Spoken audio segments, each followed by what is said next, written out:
Which lines? So between those two yellow lines is the ideal spot. You can go anywhere on the stage you want to. That's our kind of like, that's where we because that's also where we train our stand. Where you want to across the stand, it doesn't actually, I can track it. So I'll be on campus. Yeah, it's excellent. Oh, yep. Écoutez, moi voisine, des petits mots faciles, comme ça que change voisin, voisine, des moins pas faire des autres. Écoutez, moi voisine, des petits mots faciles, comme ça que change moi qu'à trouver un voisinage, ça va bien vous autres. Écoutez, moi voisine, des petits mots faciles, comme ça que change au lieu, autres papiers. J'ai besoin de main dans la main, avec sincérité, bonne harmonie. Écoutez-moi, pas qu'à zot pour me. Écoutez-moi, vas-y, c'est tu vas passer comme ça que change les autres.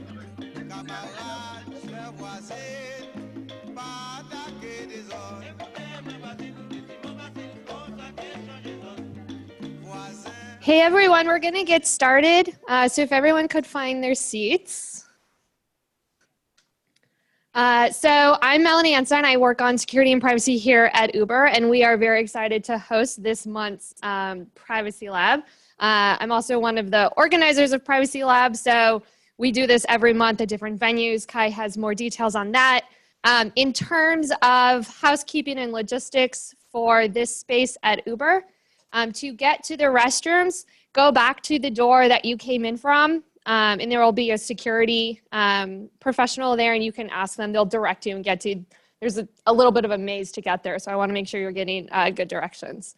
And then also for the format of the presentation, there's going to be interaction throughout. So if you have a question or want to make a comment, just raise your hand and a mic runner will come to you.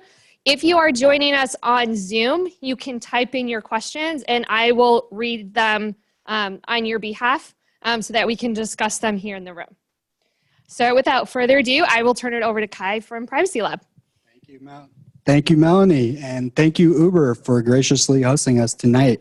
We appreciate all the beverages and food as well. That's quite lovely. And thank you to the AV team. Appreciate the support. So we are gathered here at Privacy Lab for anybody interested in government surveillance that's not in this building. And we are gathered here at Privacy Lab as a Bay Area community meetup for like-minded individuals interested in privacy, coming together in a time, space to discuss, and bring their varying viewpoints from varying degrees of professionalism from different sectors. And again, just coming together to really share experiences and ideas. Real quick, how many attendees here in the room are first-time Privacy Lab attendees?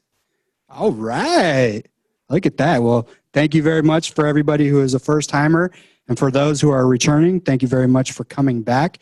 We host Privacy Labs typically every month. We've been a little bit, not as frequent or consistent this year, but we'll get that back on track. If anybody has a privacy topic that they're interested in speaking on, or if you have a venue that you're interested in hosting, playing the role as a host, please come see either Melanie, who you just met, and Alina, who is another Privacy Lab co-organizer, who is right here. And feel free to just share any ideas or offers of space that you may have. Without further ado, tonight we are talking about the voluntary NIST privacy framework. And we have two speakers from NIST, both Ellen and Naomi. They have assured me that they are here from DC and the government to help. And again, as Melanie said, it's a very interactive, free-flowing conversation. So if you have questions, please be respectful. But both of the speakers are very interested in what you have to say and what questions you may have. And really, this voluntary privacy framework is a means for identifying, assessing, managing, mitigating, remediating, communicating privacy risks, throughout different kind of organizational spaces. So Ellen and Naomi, thank you very much again for being here tonight, and I will turn it over to them.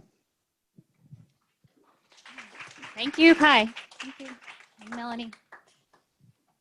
All right, thanks everyone for having us and coming. I'm Naomi Lefkovitz. I'm Senior Privacy Policy Advisor in the Information Technology Lab at NIST. Is everybody familiar with NIST? Yeah, we're part of the Department of Commerce. You can think of us as the measurement laboratory for the United States. And I think that's sort of what we try to show in our approach to privacy is that, you know, from a measurement standpoint, we're really interested in effective privacy solutions, right? So sure, you can sort of take the transparency principle, the fair information practice principles, and, you know, come out with a notice that no one reads. But then you sort of have to ask, what's the actual privacy benefit that people are getting out of that? And so that's really, I think, the heart of the work that we're trying to do. I lead our privacy engineering program and this framework development effort. And that's really at the heart. So, oh, I only have one. Great. So I'm Nadeau. I'm part of the privacy engineering program, deputy manager of our effort to develop this framework. So today we're going to talk a bit about the process we've been through to get the framework to the point it's at today. As you already heard, we hope this is a really interactive session. This is an evolving process, and so all the feedback we receive is really helpful as we work toward the next draft. And then we will go through some of the content of our latest materials and some of what we have in mind moving forward. So first, why NIST for this process? So we have a track record of collaboratively working across sectors to develop documents like this.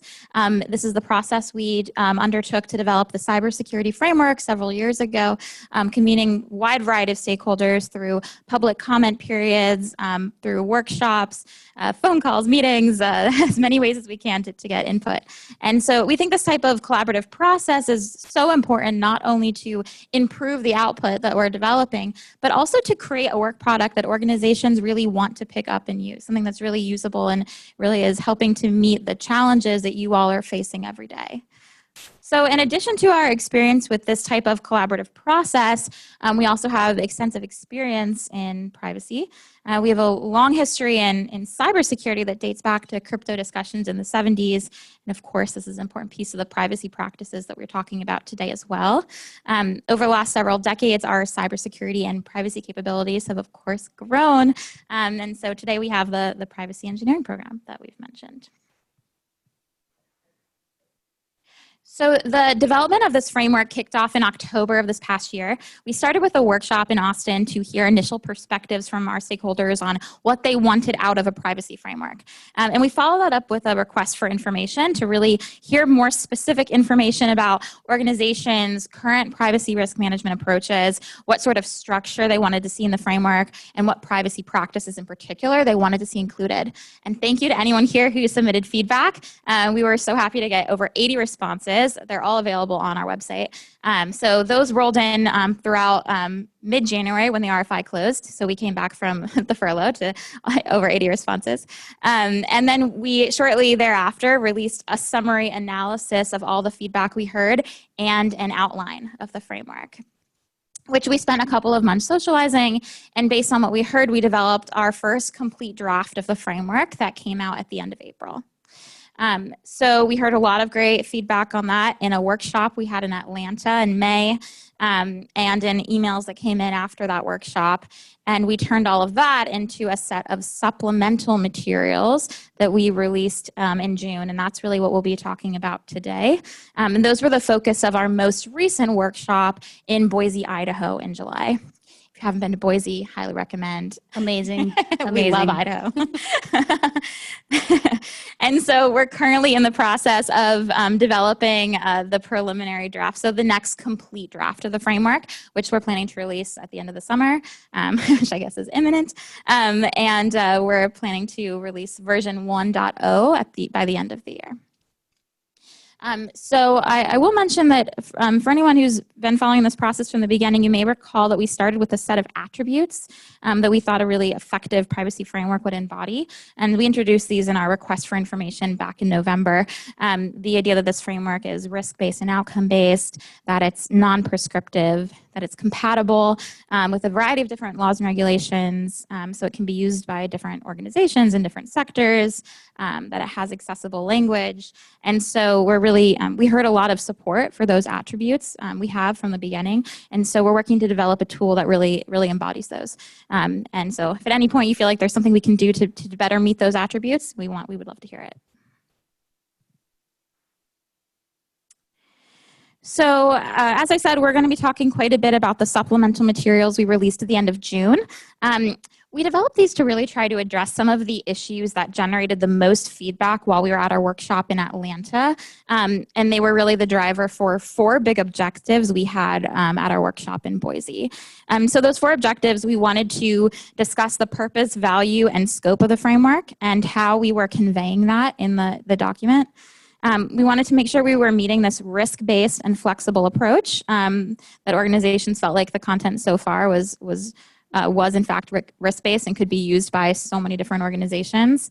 We wanted to talk about the accessibility piece and how effective the content was in bridging communication gaps that organizations were seeing not only within their organizations, but between organizations as well.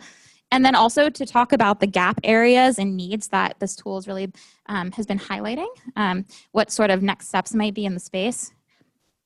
And so to really drive that discussion, we came out with these materials you see on the screen. So first we came out with a draft executive summary, and it's really more robust than what we typically see in an executive summary because we really wanted to generate these discussions at the workshop. So, and we'll go into more depth about this, but we introduced a value statement around the framework and what it can really help an organization achieve.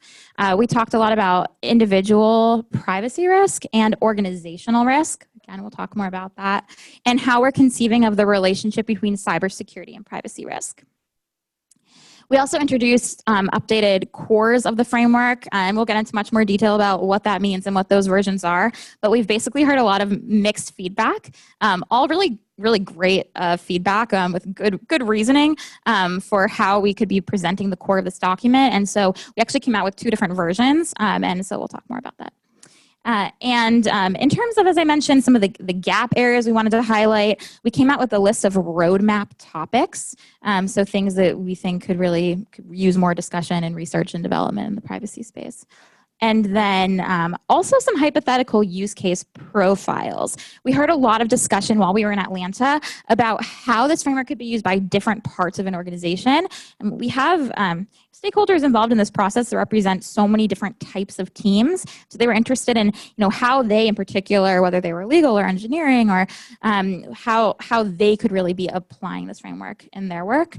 And so we came out with a few different examples of how the framework could be used in different environments. Okay, purpose, value, and scope. So first, I want to talk a bit about how we see the security risk, privacy risk overlap and differences. So if you all have been at any of our presentations before, you might have seen this Venn diagram in the past. The way we talk about it, cybersecurity risks are things that arise from unauthorized activity in a system, any sort of loss of confidentiality, integrity, and availability.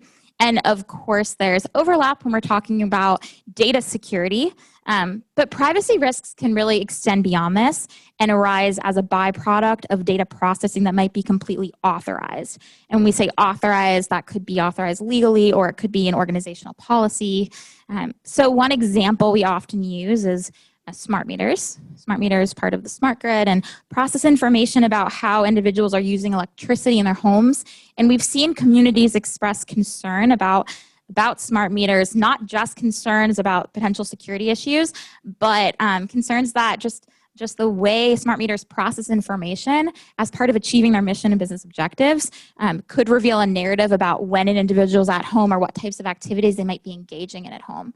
So that's authorized processing, right? It's inherently part of the way smart meters operate, but still could lead to privacy risks for individuals. So that's really how we talk about the right side of that Venn diagram.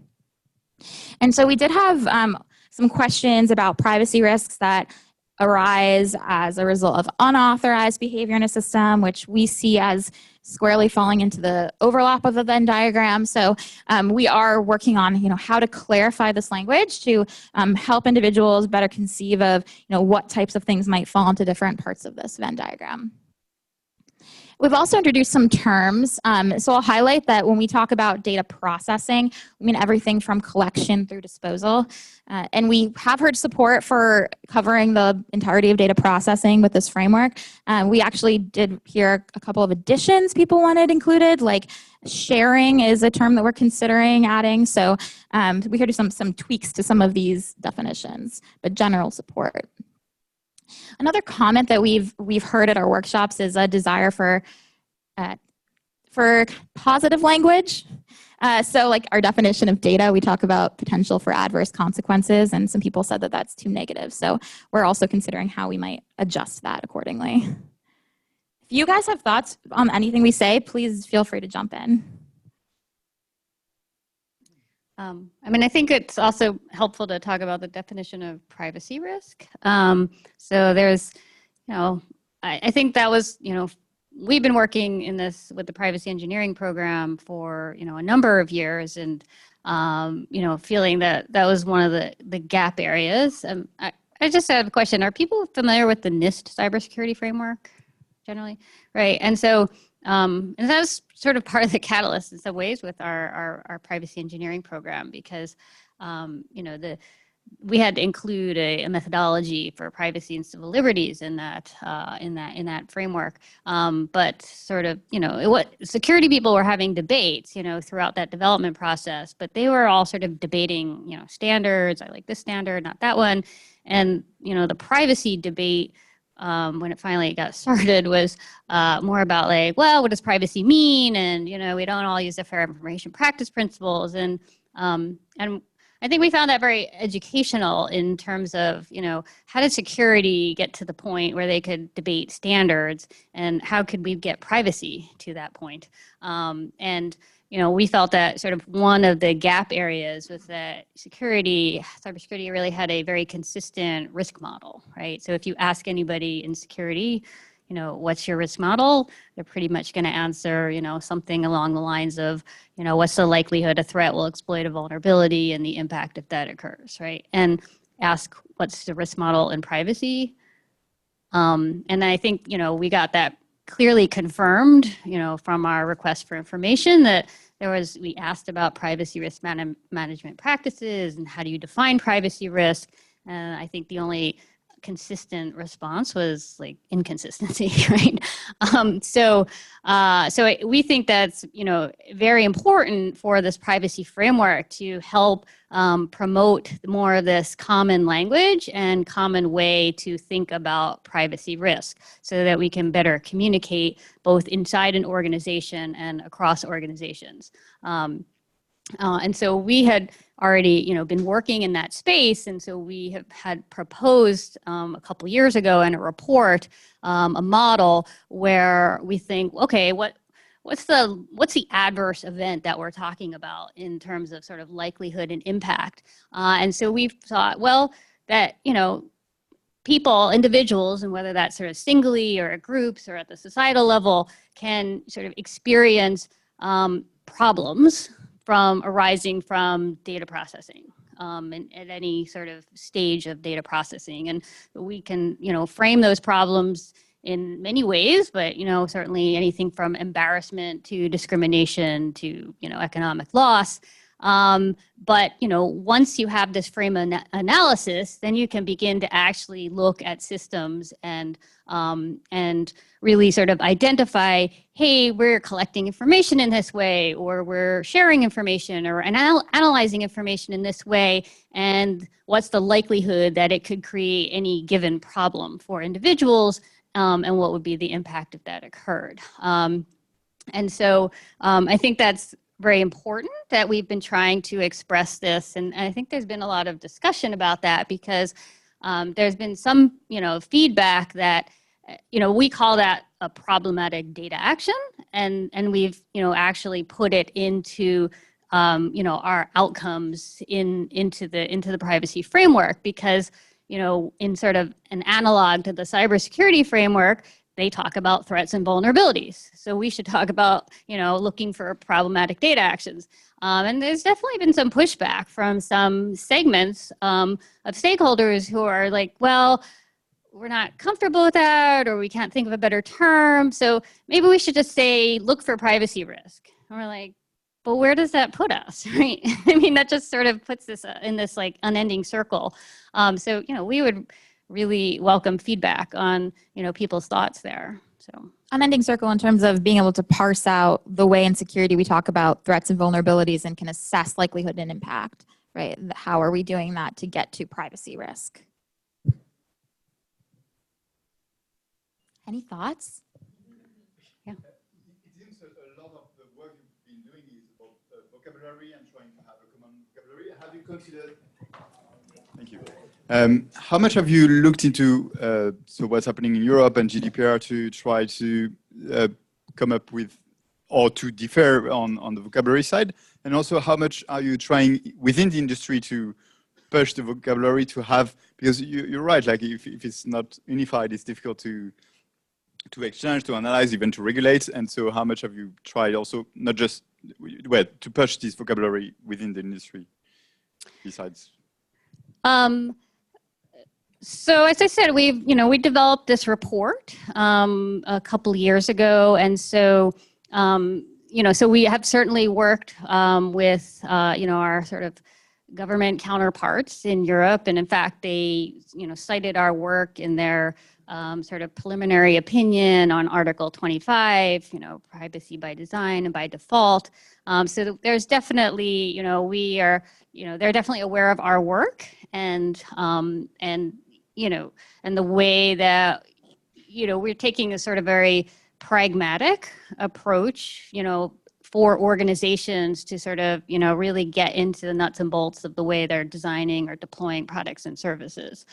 So we are trying to really give that clear frame of analysis that can then be, used in any application. So, with GDPR, you're looking at sort of rights and freedoms, whether you can say that's, you can put that into that privacy risk model. Like, how is this, how are we impacting discrimination? How are we impacting loss of self-determination, right? So those are all sort of the way we frame problems in sort of our NIST report. And we've developed a privacy risk assessment methodology. So all of that's been actually, cited in some of the European work.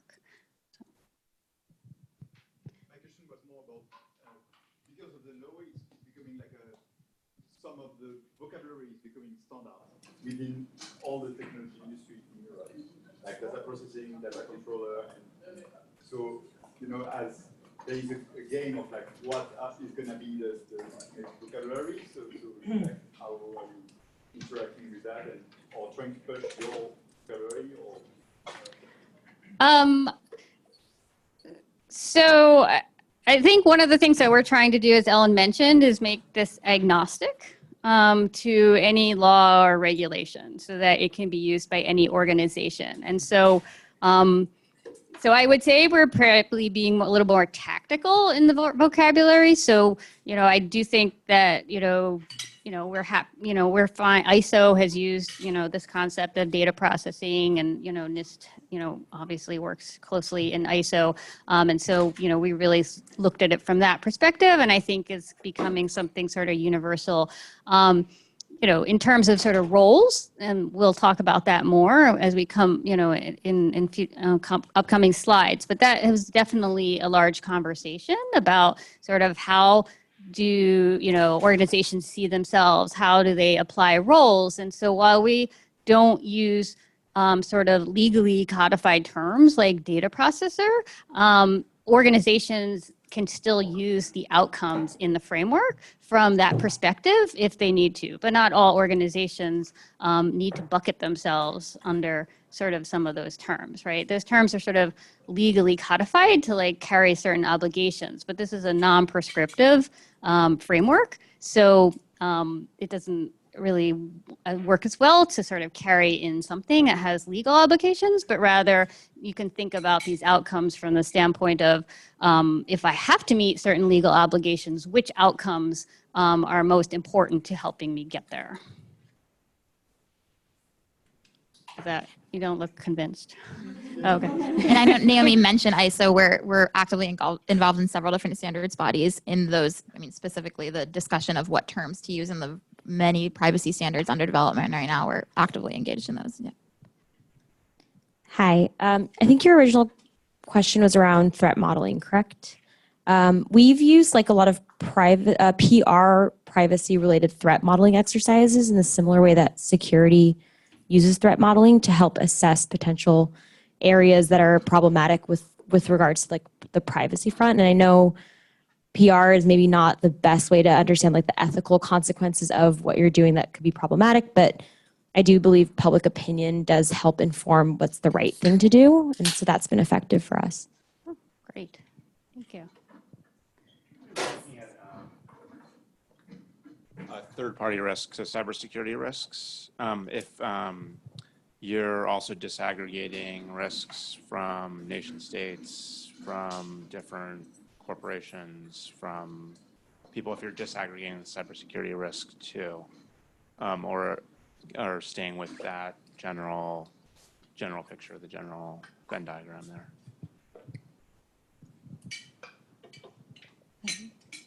Well, I'd say if your comment is about sort of the broader ecosystem and looking at sort of risks you might be inheriting or passing on to other organizations, well, that's a great point, and we will touch on that in a little bit. Yeah, it's been a big topic of discussion. Yeah.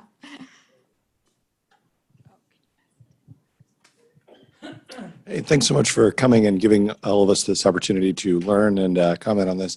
I think that as much as you can use language that is already being used in GDPR, I think that'd be very helpful for industry, because we're talking with a lot of these data privacy officers that have to work on this globally anyway, and we're already getting into a discussion about DSAR requests versus there's DSAR requests for GDPR and then subject access requests for CCPA.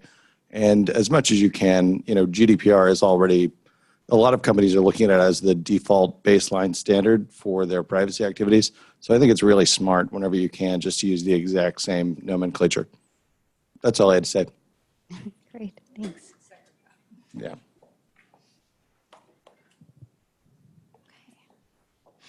So just one more point on the privacy risk assessment piece. We have had a lot of questions about how the individual privacy risk relates to organizational privacy risk. And so we've been talking about this more in the executive summary we released. We explained this more thoroughly. And so, Naomi talked about how problems that arise from data processing can lead to these problems that individuals experience. And then we are working to more clearly explain that organizations can then experience secondary impacts. So if individuals experience things like embarrassment or economic loss, that could lead to these impacts on organizations like customer abandonment of products and services, like non-compliance costs, or harm to external brand reputation or internal culture. And so, as organizations are able to look at those secondary impacts, these can be drivers for making more informed decisions about resource allocation, for managing privacy risks, and for bringing just the privacy risk discussion into better parity with the rest of the enterprise risk management discussion. So we have heard some support for this sort of to clarify that relationship. We'd love to hear from you guys if this resonates or if there's something more you'd like to see about how these pieces interact with one another. We have a question from Zoom. So within this framework, how is NIST framing and prioritizing privacy risk? Is there a distinct formula or is it a hierarchy?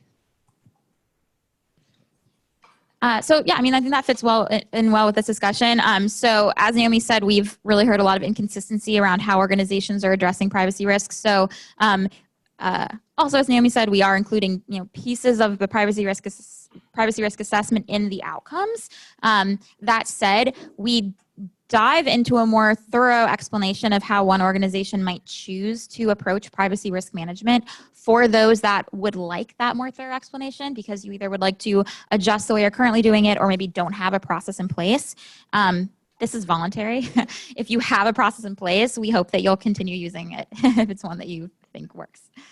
But I think what I would add to that is that the framework is not going to give a prioritized set of risks. It's giving, outcomes that lead you to, as an organization, to figure out what that prioritization is. And that's inherent in this sort of risk-based approach to privacy, which is that, it's very contextual and it's going to be different for every organization, but organizations need to communicate about that and they need to figure that out, and then they need to, both inside their organization and communicate it, within sort of the greater data processing ecosystem. And so, we can't sort of give sort of an external prioritization, but we can help organizations think through the process about how do they do the assessment, how they, need to come to a prioritization, and how they respond, right, to those risks that they've identified. Is there a question over here? No? So the data privacy assessments are also codified into the GDPR Article 35, and they give a pretty, systematic approach to doing this data privacy assessment. So is that also compatible with the GDPR, or is it a complementary framework? We certainly think that it's complementary. We are sort of at a very the risk assessments are at a very system, or product or service based level, and then you can certainly take as we get through, we'll sort of talk through some of the functions of the framework.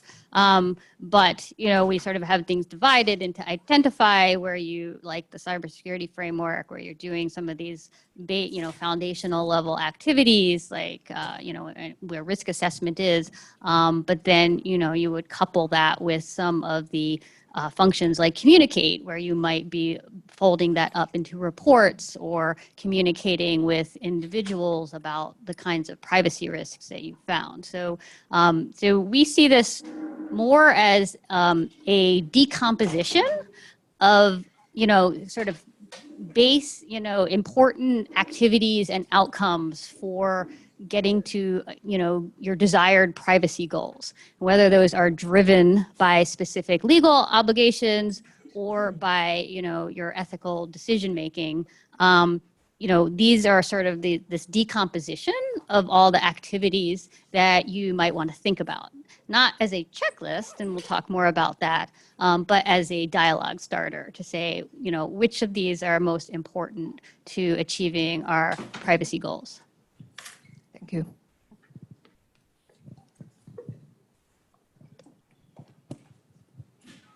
Thank you. I had a question about, let's say there's a privacy problem that I don't know about as an individual. Like my credit card company is sharing information about me in a way that I either don't know about because I didn't read all the fine print, or they're doing it in a way that I didn't expect or didn't understand, or my social media company that I'm using or something else.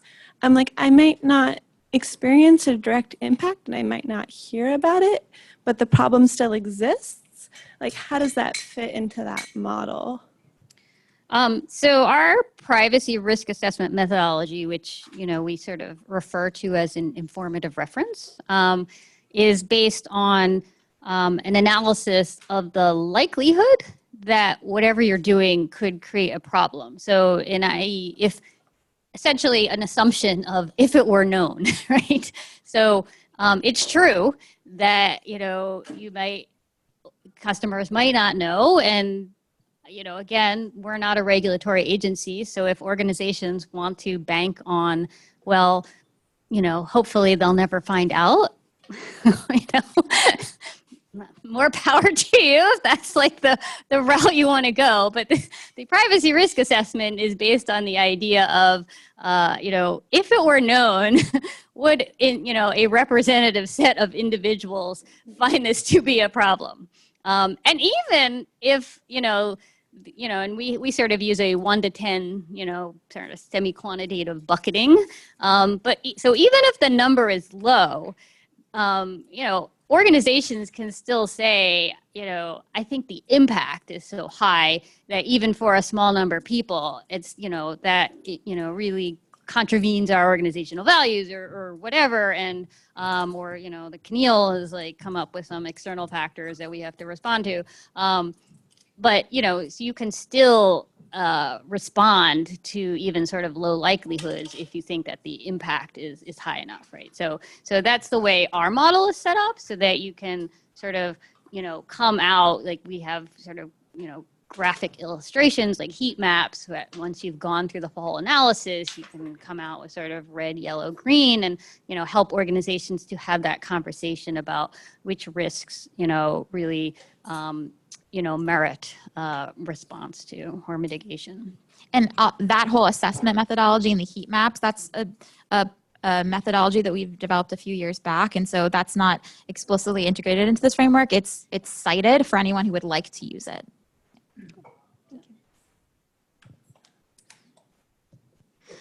So, assuming there's a cybersecurity and privacy risk, can you address the nature of the mitigation for this risk? Do we talk about how to mitigate the risks, or?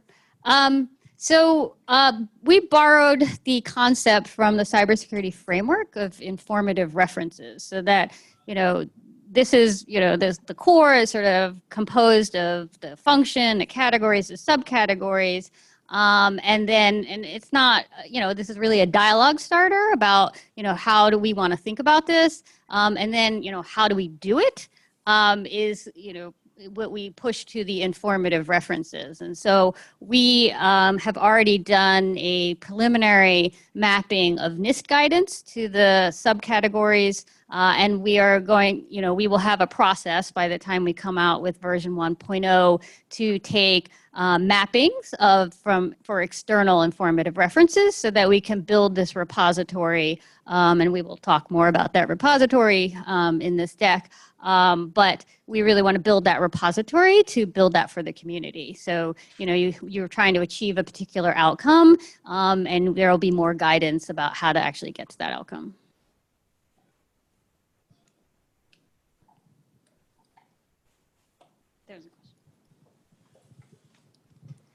Hi. So I like that you've broken out risk models into individual and organizational. I'm curious because I think something that's sort of not unique, but especially true with privacy risks. I'm curious if there's room in the model, or if the model accounts for risks that go beyond organizational, sort of public risks or social risks to privacy harm. Yeah, this is actually a comment we've heard quite a few times, and it's come up the last couple workshops. So we've been working to emphasize that this framework can be used to address, when we talk about individual risk, that could mean groups of individuals, it could mean at the societal level, and we see the model for identifying and managing risks like that to be the same approach regardless. That actually, I think, is a really good transition to the value statement. So as I mentioned earlier, we've incorporated a value statement into our executive summary that we talked about in Boise. And again, all this is online for anyone who wants to review the materials. And so we're really interested in whether we're coming up with a compelling value statement, because again, this is a voluntary framework that we want organizations to want to use. And a big part of this is being able to communicate why your organization should use this, right? And so some of the key, I'll just talk about some of the key points we heard. we talk about this being a shared lexicon because we want it to be accessible and, to bridge this communication gap. And we heard, well, yes, it should be accessible, and the word lexicon isn't accessible. It's the feedback we've gotten. So, that gets to a bigger, it's nixed. Yeah, you will not see a lexicon in the next draft. But we really took this to heart, that the importance of bringing in the plain language. And so we really worked to do that throughout. And again, when you all see the next draft, we'd love to hear if there are, things that you think really aren't accessible, particularly in the executive summary, which is meant to be shared with, such a different variety of roles who aren't steeped in privacy. And so we also talked about making ethical decisions, how organizations can use this framework, even if they're complying with laws and regulations and are meeting their compliance obligations, to make ethical decisions when designing or deploying products and services. We've really heard mixed feedback around incorporating ethical language into this framework, particularly around, what does this mean for scoping use of the framework? Some people find the term ethical to be sort of a little unwieldy and harder to conceptualize. If there are any thoughts here, we'd be interested. A hand goes up immediately. Yeah, I think in general, it's a really interesting idea. There have been a lot of new job openings for ethicists. That's a word. People who will manage ethical questions in hospitals in the last 10 years. So I think it's something that organizations are looking at. I think whenever you bring in ethics and you're a government agency, you're always going to get pushback. Not that I think this is a bad thing, but in terms, and the other thing is, when I first looked at it, I had to ask myself, does the bullet point mean that we need to make an ethical decision when doing this, or is the ethical, or that we need to consider making an ethical decision, or that we actually need to carry out ethical decisions, right? Because those are two different things. If you're going for something short, I think it's something short that sort of harkens to ethics. You consider maybe, treat your customers' data or treat their data like you would like your data to be treated. A little bit of a golden rule.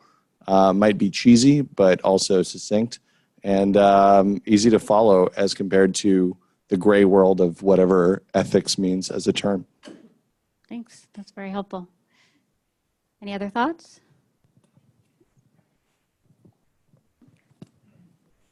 I like that it says ethical decisions. I mean, I also work for a very different government agency, and I think that, when we can get away with it, it's really important to speak to that kind of value and goal. Like I know this could be hard, but I think I'd even add a fourth one if it was just entirely up to me and not a whole group of stakeholders, which is like protecting from harm. That is not just loss of trust in the organization, but like one of the goals that I would want from something is that we want to protect individuals from harm caused by our organizations. Great, thanks. Great. So as you see here, we also talk about avoiding losses of trust. And so this is another place where we heard a desire for positive language to really sort of reframe this and focus more on building trust and transparency. And so that's something we're considering. We also heard an interest in highlighting the competitive advantage of using tools like this. So it's something we're talking about, and highlighting future-proofing.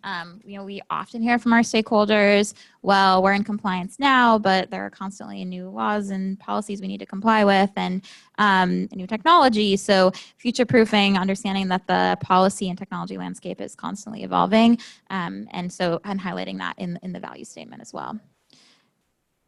So anything else, if you were taking this to your executives, that you'd want to see?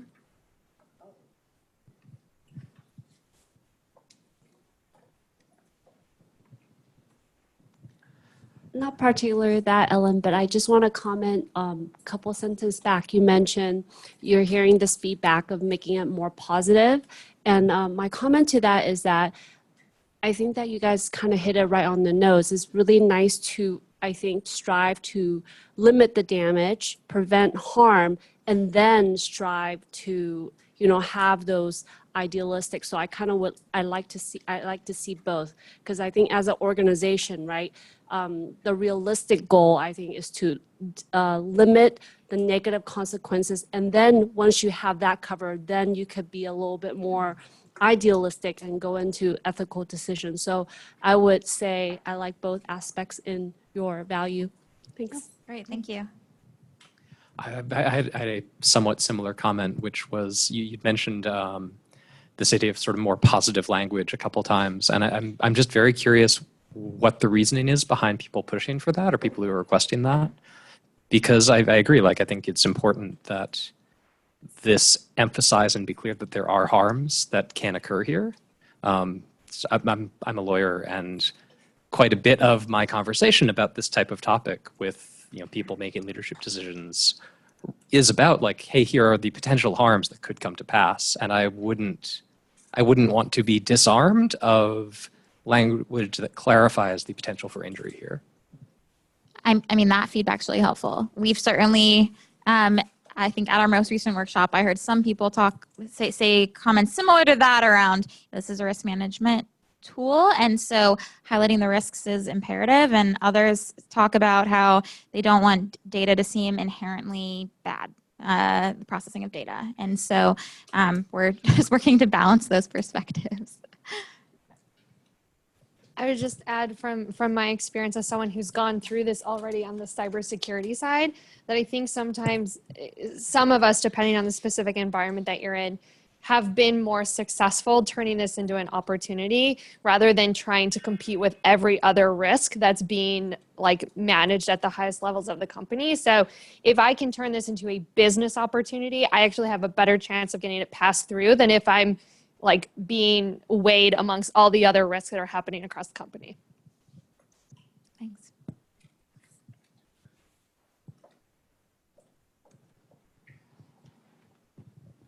Thank you. So while we're at the topic of ethics, just want to note that there's a rich body of literature on technology ethics called value-sensitive design. So that provides methods on how to include moral values of users in the design of technologies, including conceptual, technical, and empirical investigations. So ethics now is beyond a vague concept where everyone has their own interpretation, but where we can use already existing tools to make it more substantial. Thank you. Yeah, we might follow up and get some of those sites. That would be very helpful. I think you may have just dealt with that as well, but I want to point out that the issue of making ethical decisions isn't necessarily a binary question.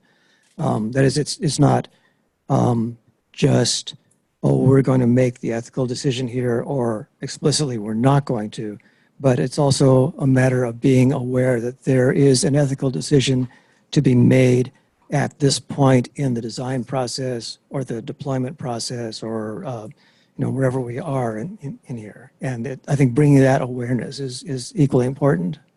That's a great point. Yeah. Okay. So as Ellen mentioned, our second objective at our last workshop was really to sort of address some of the areas of where we weren't being clear about how this worked from a risk-based and sort of flexible approach.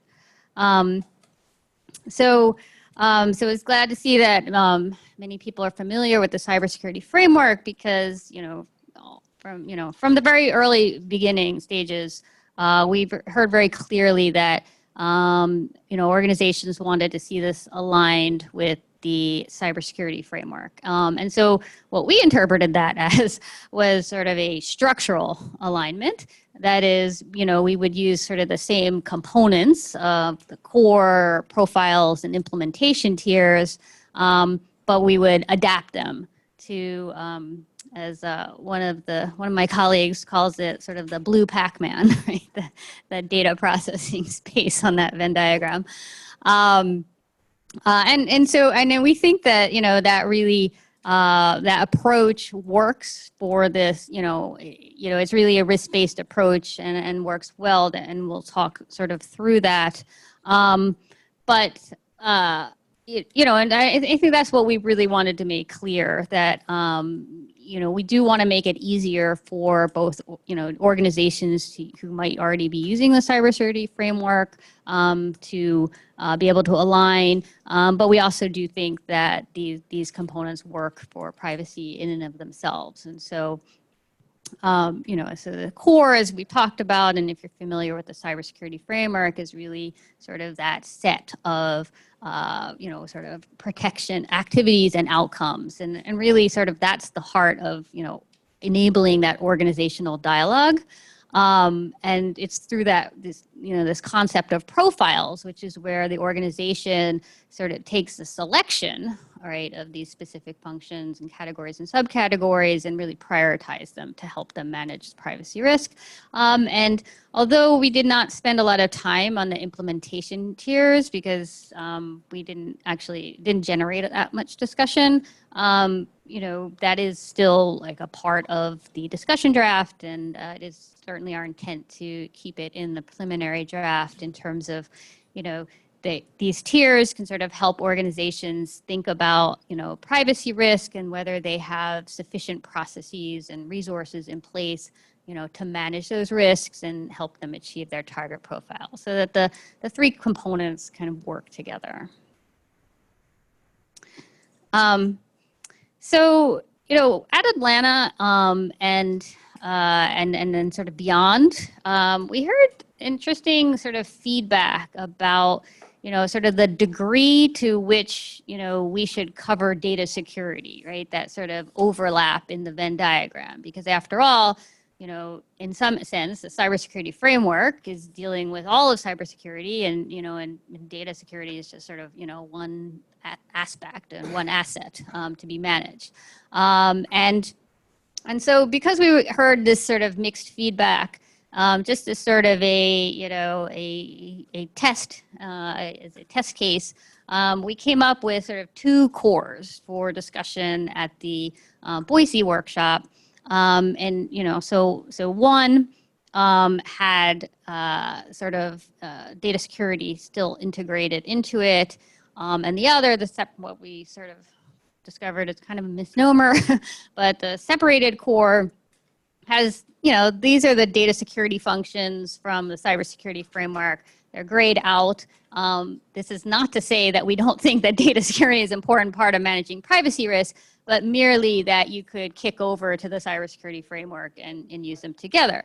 And what we really wanted to do is draw out people's thinking and their reasoning for why they seem to prefer one or the other. And I think, the result of the workshop was that people were still very split. It wasn't like there was some consensus, although it was really fun. And people argued, and some people actually switched sides by the end. And on both sides, switch sides. So still same numbers. Yeah, same numbers, right.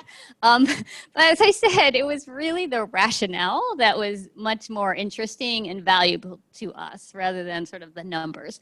And I think what we, discovered was that people's views tended to differ by the kind of organization, sort of, where the organization was on the spectrum of collaboration between privacy and security teams, and sort of the robustness of their privacy programs, which, has been very helpful to us as we're thinking about, how to, what's the path forward for the preliminary draft in terms of thinking about, how do we make this, sort of almost like, choose your own adventure, right? So, we don't have to have one or the other, right? We can make sort of a number of flexible paths to allow, an organization, no matter sort of where they are on the spectrum, to be able to use the framework. So that's sort of, where we're sort of thinking, but, we would, very much welcome people's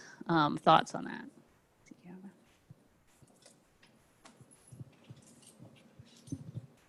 Is there a mapping between, in the integrated core, between the various things that do overlap with the cybersecurity framework to the cybersecurity framework's IDs? Yeah, so we used sort of a shading legend So, for each subcategory, if it was, identical language, we had sort of a dark gray little bar, and that would tell you like, okay, this is identical to the cybersecurity framework, or we used light gray if it was sort of corollary, but we adapted it slightly. And then if there's no shading, it is, completely new. So we had done that. And I think people found that helpful. Any other thoughts? This was like a huge, like, that was like cage match, in Boise.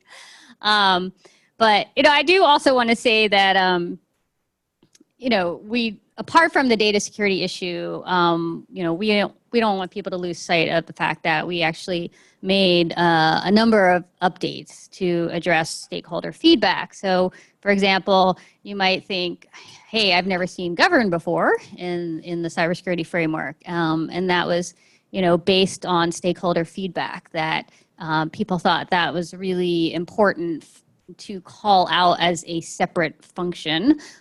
It's actually mostly composed of the, we basically just broke out a number of the categories from identify, and then actually ended up adding awareness and training, which in the cybersecurity framework is actually in the protect function.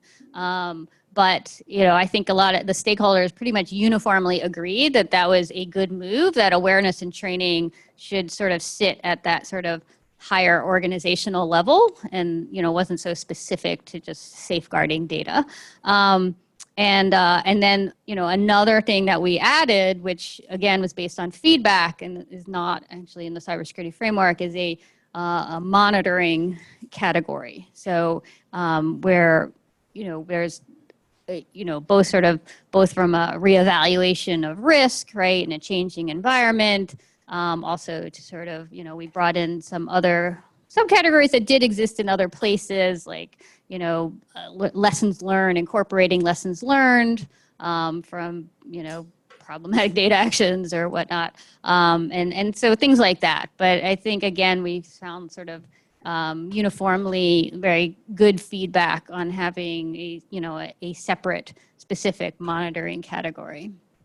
For anyone who's not familiar with the cybersecurity framework, does this structure make sense to you of bucketing this set of outcomes and activities into these higher level functions? Are there any questions about the way we've structured this? Can you just walk through this slide? Yeah, absolutely. So I'll start with the separated core and then sort of work my way back. So in Identify, there's there are sort of organizational level, foundational level activities. And I think that, so there's, we have things like risk assessment in there, and that is broken into definite subcategories, like being able to identify problematic data actions and likelihood and impact and prioritize and respond to risk. So it's sort of separated into different types of activities that you might achieve as outcomes. Inventorying and mapping is also an Identify. Yeah, and I think that one differs from the cybersecurity framework where they had asset mapping or asset management, sorry. But we felt that from a data processing perspective that inventorying and mapping, your data processing was much more important to privacy. So really walking through, which products, services, and systems are processing data, what are the data elements being processed, who are the owners and operators of different components of that, and what is the purposes of, the processing. So sort of capturing all those pieces and, ultimately, potentially coming out with a data map, which, we have taken from our privacy risk assessment methodologies. That's sort of an important artifact to helping to begin to sort of understand contextually whether some of these data actions are going to be, sort of benign or beneficial, or potentially could also have inherent sort of side effects, unintended consequences for individuals. But again, I want to very much emphasize that sort of, our category statements are really important in terms of being, sort of a risk modifier, right? These are not checklists of activities. You can go through them as a conversation starter, but ultimately what you pick in your profile, if you find data maps are not helpful, then, don't pick that subcategory. So that's absolutely fine. But that, they're all there to sort of think about and help organizations think through these issues. Govern, we decided to pull out some of the sort of, more general organizational activities like risk management strategy, right? So at the enterprise level, understanding the overall risk tolerance, right, that an organization has is going to impact, how you think about how you're going to respond to privacy risk that you've identified, right? Does your organization have a high or low risk tolerance? And how do you get privacy into that conversation about where your organization's risk tolerance is an important discussion. We also have, this is where identifying legal requirements sits. So, we did have I think we had less conversation about that in Boise, but we had a lot of conversation about that in Atlanta, where there was a lot of concern from sort of the legal community that, they're like, this is the most important activity. And we're like, well, it's one activity among, many activities that you would need holistically to protect privacy. And so we're not saying that it's not important. These are not meant to be sort of hierarchical importance. They're just supposed to be sort of a complete list of the different types of activities, and identifying legal requirements is obviously important, and, can impact many of the other outcomes. But those are the kinds of activities that are sort of in govern. So the two new ones that you can see, as you can see that how they differ. So, the cybersecurity framework is identify, protect, detect, respond, and recover. But we had introduced these two new ones, control and communicate. In the discussion draft, you will see that communicate was called inform, but based on feedback in the supplemental materials, we changed that to communicate. And I would say we got uniformly positive sort of feedback that was a good change. We heard that organizations wanted it to be very clear that this is a two-way communication and not organizations talking at people. And so we've tried to address that with the communicate function. Yeah. And so control really, I don't know how, again, another area that we had worked in addition to introducing a risk model in our report from a couple years ago, was also introducing this idea of privacy engineering objectives. That is, we think that the security objectives, confidentiality, integrity, and availability really helped the security field move forward, cybersecurity move forward, and that although we have principles, the principles are not enough on their own to really help engineers understand how to, manage privacy risk and make decisions. So you can tell an engineer, data minimization, don't collect or use more retain more information than is relevant or necessary. And they're like, well, everything's relevant and necessary. So like, what is it? They don't have a frame of analysis for deciding what's relevant and necessary. And they don't really have some concrete objectives. And so we actually introduced 3 privacy engineering objectives: predictability, manageability, and disassociability. And we've actually tried to incorporate those into these functions. And so control is really, very aligned with this concept of manageability. That is, how granular does your administration of data need to be able to manage privacy risk? And so we've again decomposed a lot of activities of like, the capability for data to be accessed for review, or accessed for deletion, or access for transmission or sharing, so that organizations can say, do I have these capabilities? Because if you want to follow GDPR and the right to be forgotten, but you can't get in there and actually delete data, then that's just an idealistic notion. So this is really the control is really going into the more technical capabilities. And we have, this, even though it's my favorite category, it's been a source of a lot of discussion. And so we had this category that we initially in the discussion draft had called protected processing. And we really tried to put in a lot of the outcomes that would help promote more technical solutions around like de-identification or privacy enhancing cryptography, or, you know, sort of distributed architectures, or, you know, and so, so we had a number of outcomes that sort of, you know, pushed towards some of those types of, you know, potential solutions. And you know, there was interesting feedback about that. And ultimately, sort of as we were thinking about these, you know, different type of cores, we ultimately decided to put that in control.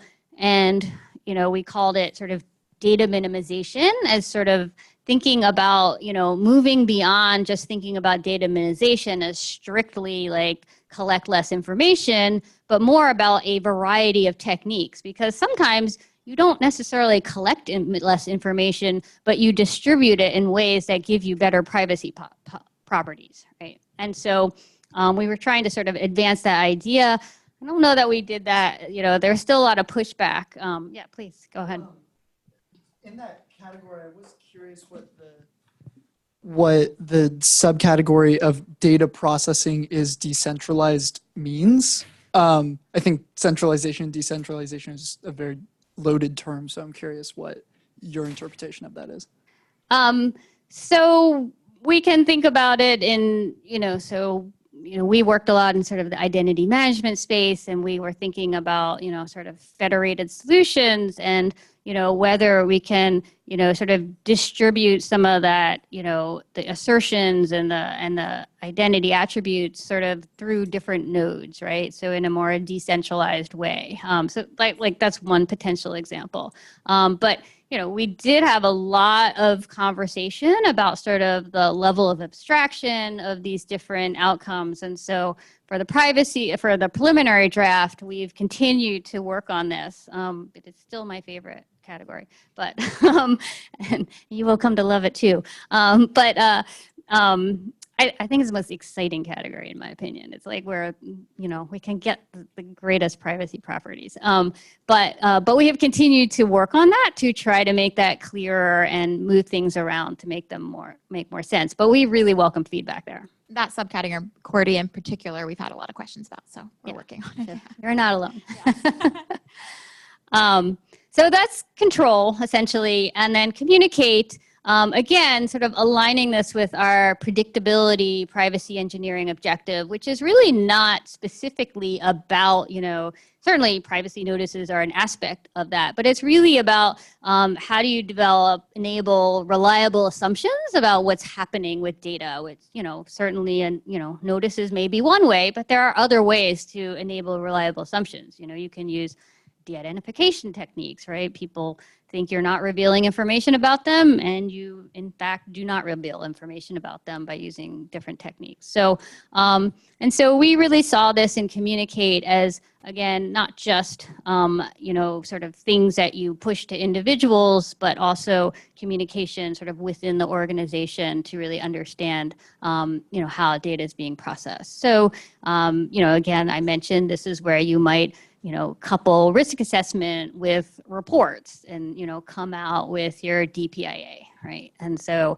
you're not going to see terms like DPIA or from the federal government standpoint, PIA, but if you have a requirement to do that, you can put all these different outcomes together, these subcategories together to get to that, you know, to get to that obligation.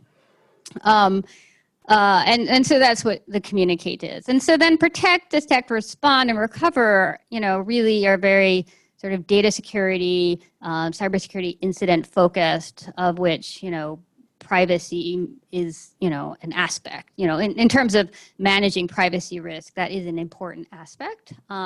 But we, you know, are still discussing, like, how much do we sort of bring in an adaptation to privacy, and how much do we just sort of, choose your own adventure in terms of sort of, you can already, why should we reinvent the wheel here?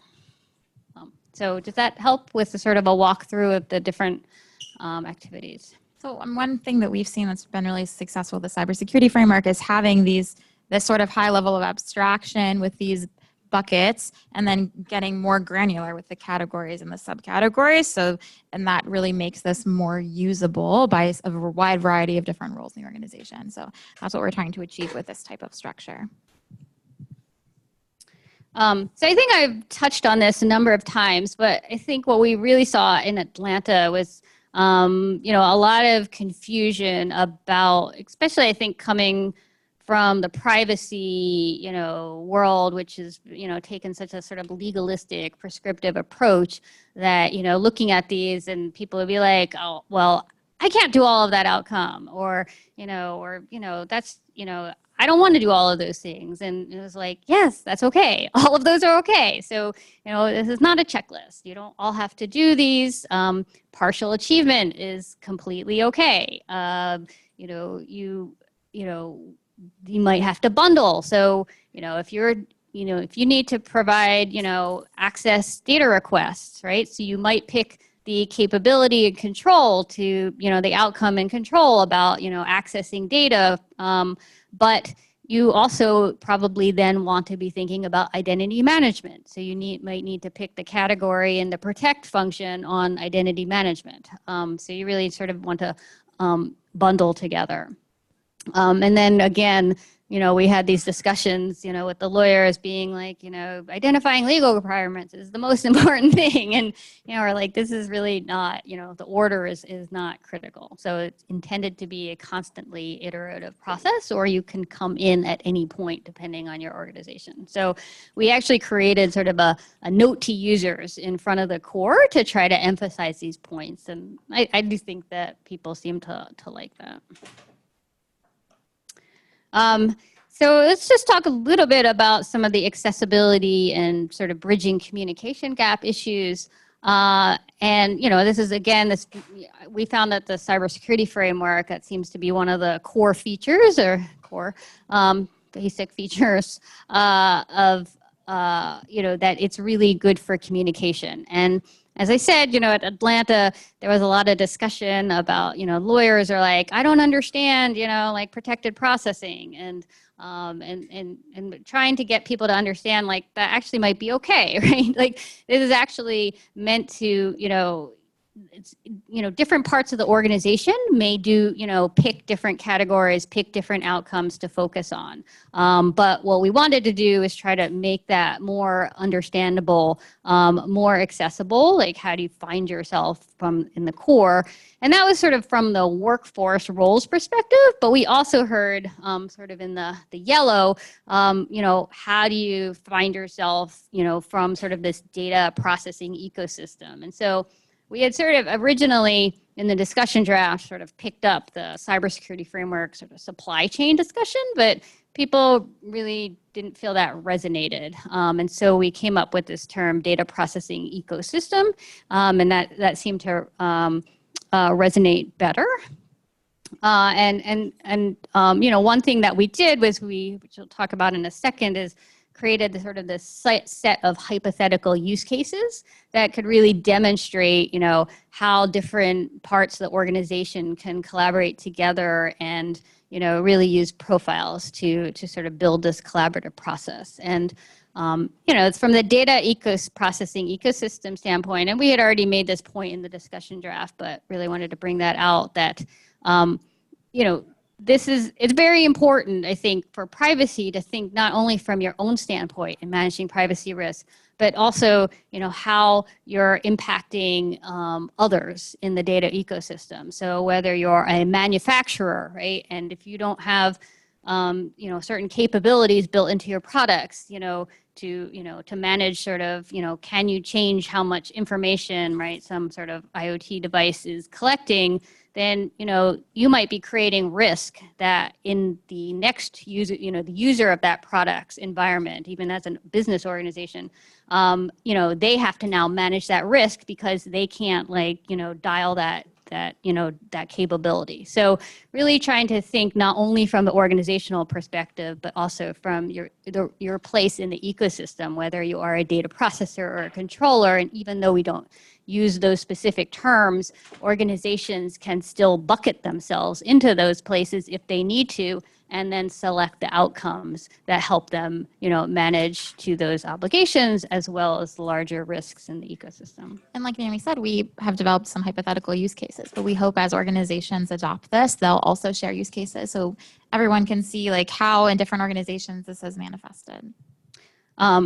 And as I said, sort of really trying to emphasize this cross-functional collaboration, and that, you sort of start with the core, you can build a sort of current profile, that's sort of what we're doing today, and, what's our target profile, where do we want to be? And, we really tried to, this is an example from one of our hypothetical use cases that, you can build your profiles in all kinds of different formats. There's no particular template, but really sort of, showing hey, over here, legal might be focusing on govern, and they might discover that they have, particular legal and regulatory contractual environments that, for example, they have to, have a capability for data elements to be accessed for review. And as I said, that might lead them to realize, oh, we need identity management or security. We'll tell them, hey, if you're going to do that, we need to manage, and by the way, we're already doing that because we've been following the cybersecurity framework. And so,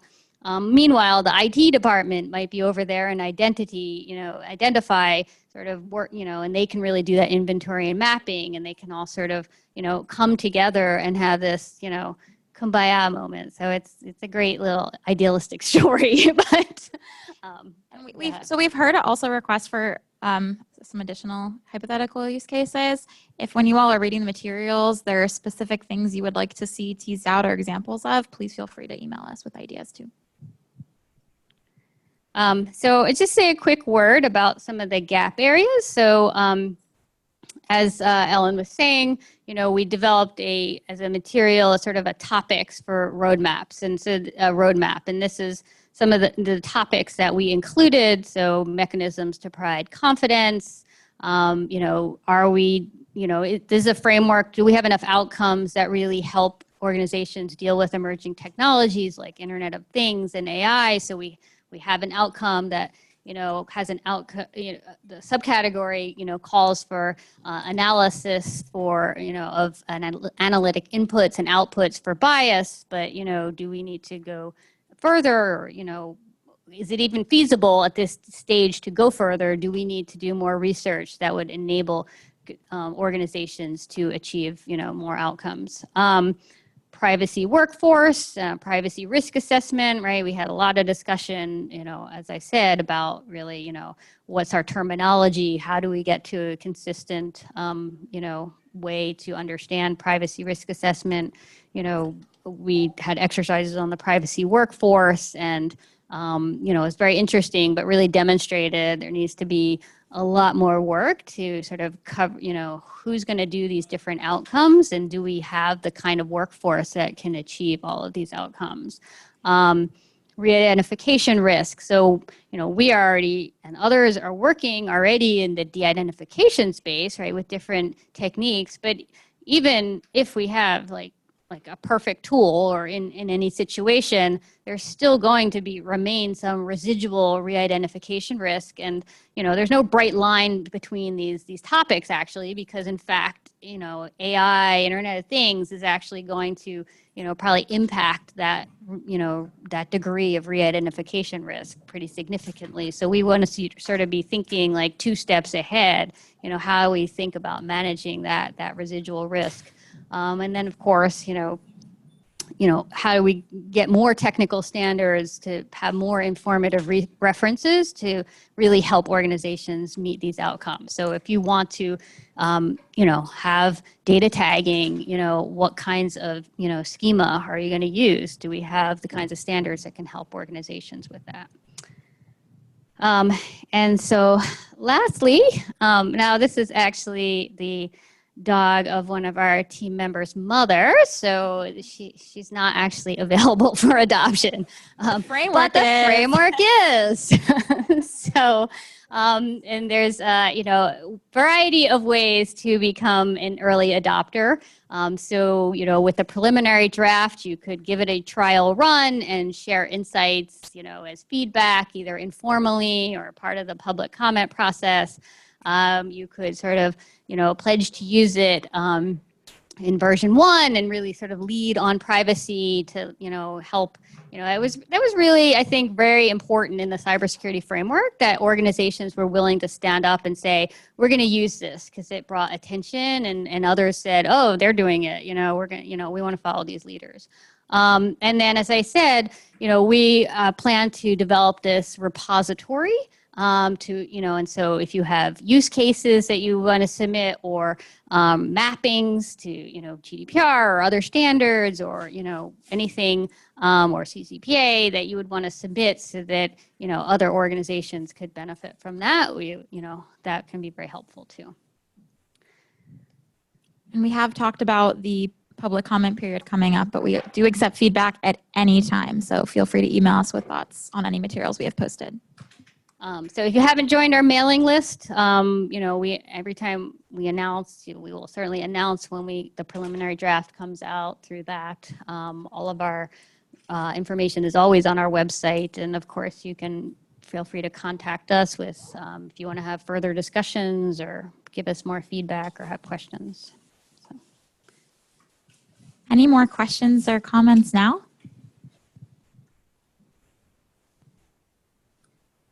Let's give Ellen and Naomi a big hand.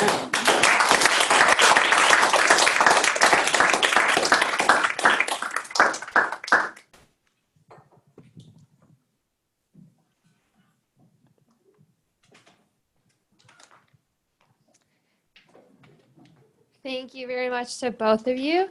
I am going to give you the next 9.5 minutes to mingle and network. And at 8 o'clock, I'm actually going to ask you to head towards the exit so that I can relieve our physical security team. They've been here supporting us all evening. So really want to appreciate them and make sure they can get home to their families at a reasonable hour. So thank you so much to everybody for coming. Like Kai said, follow the wiki, look for the next privacy lab, probably in September, October. And if you have any ideas of topics you want to discuss or venues that you can host us in the coming months, please let us know. Thanks so much for coming.